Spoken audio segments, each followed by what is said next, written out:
On a journey to start a new life, now an unforgettable birth story. An Afghan woman giving birth aboard a U.S. evacuation plane.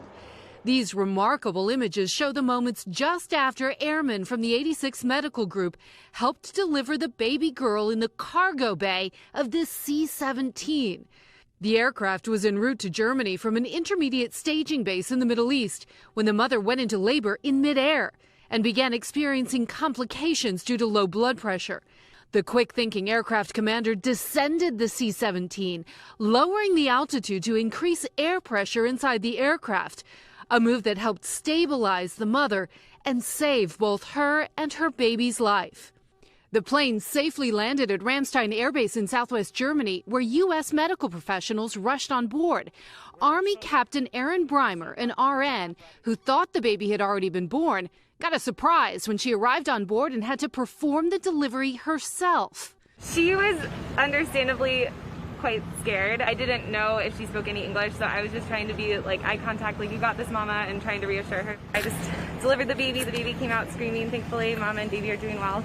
It all comes as thousands of Afghans are desperately trying to escape the country following the Taliban's takeover, with heartbreaking videos of the despair emerging, like this one showing a crowd passing a baby up to a serviceman who lifts the infant over the razor wire. We have an enormous humanitarian need. The health of women and the health of children are at the center of that humanitarian crisis. Among those who have been able to safely get out, 10-year-old Noman, whose story Ann Thompson brought you last week. The boy is currently traveling with another man and a young child that he's adopting.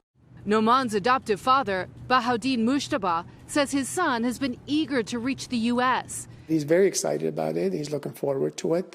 Mushtaba has traveled from Florida to an undisclosed airport in the U.S., where he is anxiously hoping his son will soon arrive, though the timeline is still uncertain. He said, I just need to hug my son. At this point, he's willing to stop his world to try to make that happen. The adoption center says everyone is feeling very thankful to know the two young boys are out safely out of Afghanistan. But there is some frustration on their part that it's been difficult to get information about their whereabouts and about when they'll actually arrive in the United States. These things are so complicated, and there's so many people moving out of the country. It's heartbreaking. It's hard to keep track. Yeah, to watch. You just reported, obviously, you got back from reporting in Afghanistan. Tell us what it was like there on the ground, especially witnessing, the fall of Kabul firsthand. Yeah, it was interesting because the Saturday before, it didn't feel like things were that drastically different. People were out, people were shopping. It felt like almost a business-as-usual day in Kabul. People were telling us that they were making preparations. They were starting to get very nervous. They were booking flights. They were taking out cash from the banks.